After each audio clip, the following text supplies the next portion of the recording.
Do you have a GF?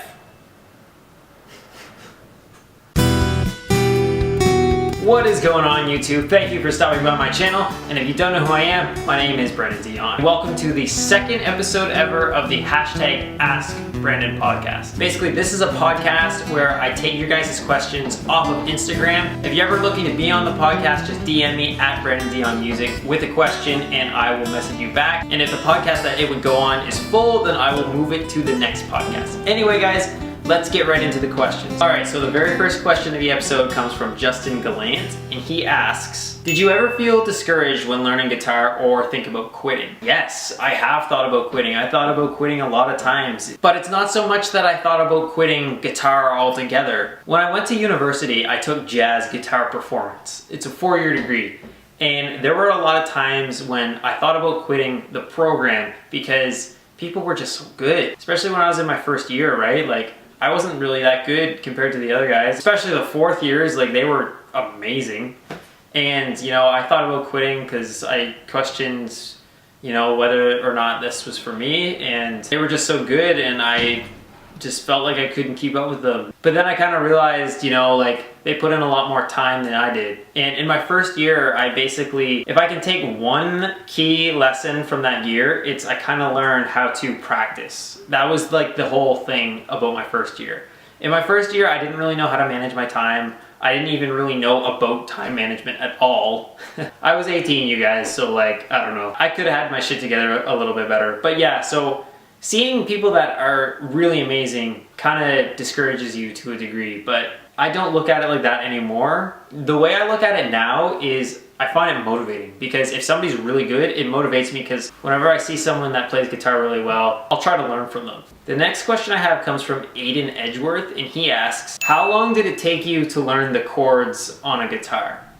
That wasn't really a specific question, so I asked him, like, do you mean voicings, like different chord voicings, inversions? Then he specified chords like G, B, A minor, and D. Well, to answer your question, Aiden, when I first started learning guitar when I was 10 years old, I learned those chords. I don't remember how long it took me, because it was really just so long ago. Like, I'm 23, so it was literally, it was more than half my life ago. I don't remember like really specifically how long it took me to learn all those chords, but I was really motivated and I was really excited by guitar. So I want to say, like, you know, maybe a month. I don't know. Like, I wasn't really practicing very intensely, but my dad played and he taught me a lot of the chords really early on. So I hope that answers your question.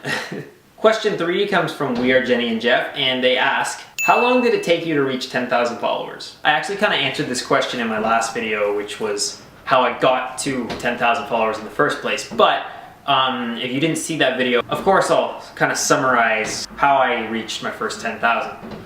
So I downloaded Instagram in the summer of 2016, but I didn't really take it seriously. You know, I didn't really post that much. It wasn't until November of 2017 when I actually started taking Instagram seriously. I'm just checking my phone for the exact date, and the exact date was November 9th, 2017. That's when I actually made a post to Instagram, and I decided, you know what? I'm gonna go all in. I'm gonna post every single day, and I've been doing that, and I missed a couple days because I got shadow banned. I missed a day or two over Christmas, but other than that, it's been very consistent. The date today is March 5th. I reached 10K about 2 or 3 days ago. November, December, January, February, March. So I guess it really took about 4 months of consistency to reach 10,000 followers. Question 4 comes from m.prksrv01, and he asks, where do you see yourself in 5 years? And how long did it take you to learn guitar? Well, I'll answer the second question first. It took me almost 13 years to get to where I am presently. Also, within those 13 years, 4 of which were spent studying jazz guitar in post-secondary education. So 13 years, plus 4 of them were like all in extra, like extensive studying. Where do I see myself in 5 years? I made this ridiculous video on my channel a few months ago saying that 5 years from now I want to have 1 million subscribers and make $1 million.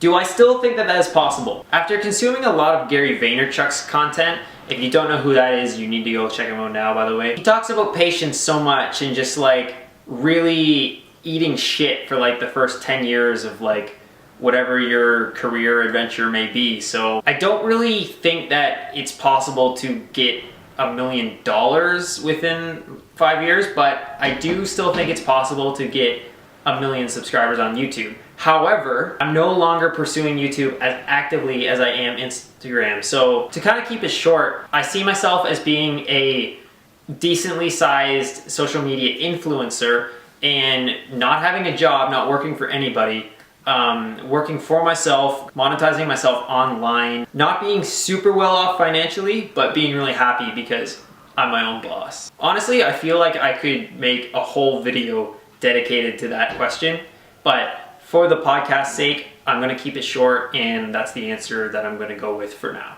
Andrew asks, how difficult is jazz school?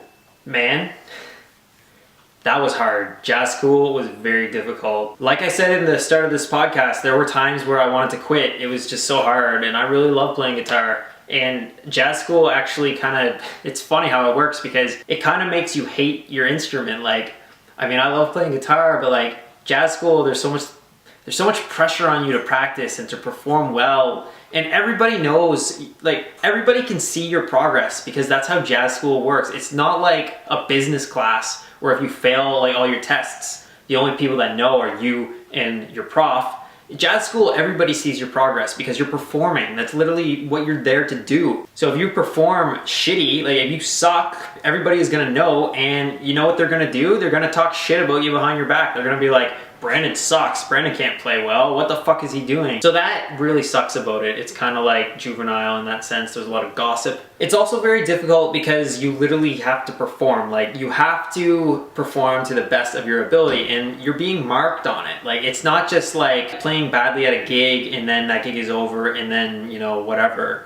It's like you have to play in front of your professors, in front of your peers, and keep in mind, all the people you're playing in front of know music extremely well. If you play a gig, you know, the chances are the audience aren't educated about music as much as you. When you're playing in front of people that are educated and really know their stuff and are better than you, it's really nerve-wracking. And there were times when I wanted to quit. There were times when I thought it was too hard, but I just decided to man up and get through it. I will say that it prepared me so well for life, if that makes any sense, because I just knew in my mind, like I had a really big test in my second year. It was called the level 2 exam, and it was notorious for, you know, people would fail after they took that exam. They would fail out of jazz school, and it's in their second year, so they'd already be 2 years in, and then they'd fail out, and then whatever. So I was really scared to do that. After I took that exam, I aced it, and I just thought to myself, like, wow,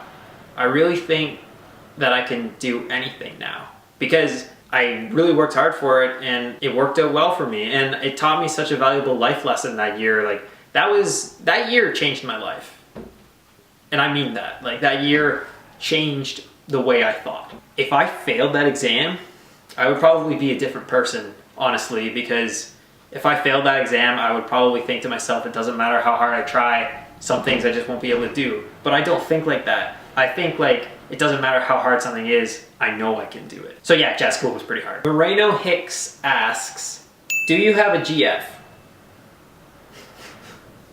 Yes, I do. Her name is Alyssa and she's very beautiful. Chantel Manueli, I think that's the correct way to say it. She asks, did I take private lessons or teach myself guitar? I'm at the point now where everything that I learn is self-taught. But when I was first starting out, like when I was 12 years old, like I picked up a guitar when I was 10, but when I was 12, that's when I started taking private lessons. Yes, I did. And I continued them all throughout high school. So I stopped when I was 18.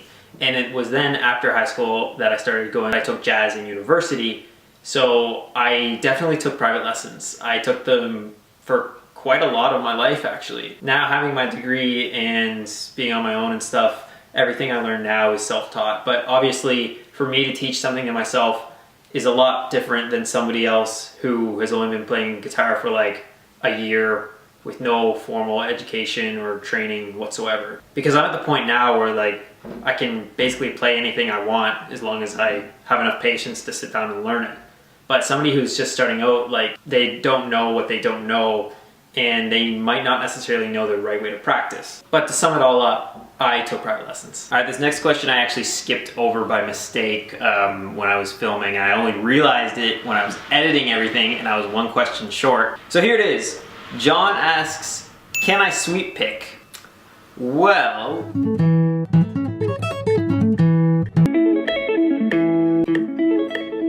so I've been talking about my 30-day sweep picking challenge. This actually wasn't my first sweep picking challenge. I did one on acoustic guitar, doing my second sweep picking challenge. I hope that answers your question. All right, next up we have a theory question that comes from Theodore on Guitar, and he asks, it's a longer question, but basically, can I share some tips on how I practice arpeggios? And absolutely I can. So a few things that you could practice along to with a metronome that really helped me and that what I like are things like just going up a scale. So like playing up a scale only using arpeggios. So for example, if I'm in the key of A major, I could go up the scale in fourths. That would mean starting the first arpeggio on A. So it would be an A major arpeggio. And then if I'm going in fourths, the next would be D major. The next would be G sharp diminished. Then C sharp minor. And then F sharp minor. And then I would move up to the Dorian mode and do the same thing. I would start on B minor, then E major, then A major, then D major, and then G sharp diminished. And then go backwards. So I start on C sharp minor, F sharp minor, B minor, E major, A major. Then go back. And then just so on all throughout all the modes.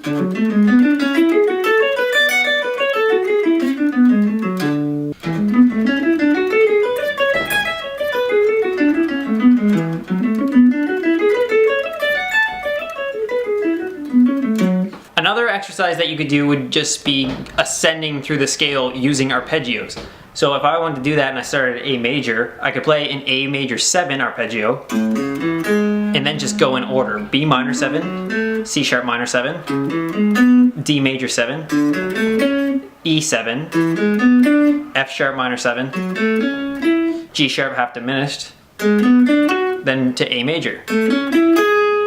And then you can do that backwards as well.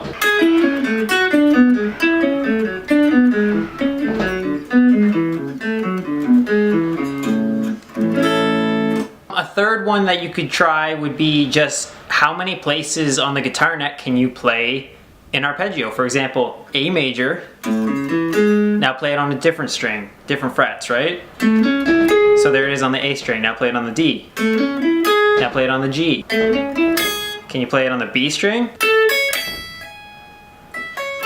And then you could do the same thing with B minor.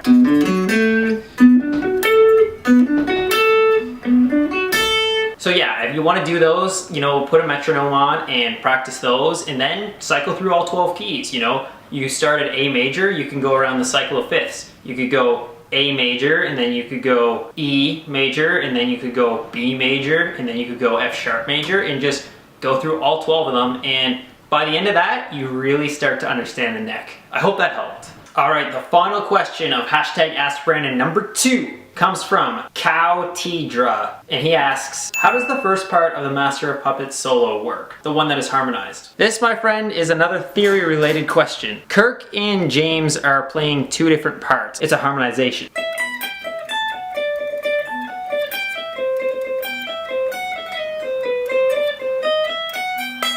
And the other one is playing a part that's a third higher up here.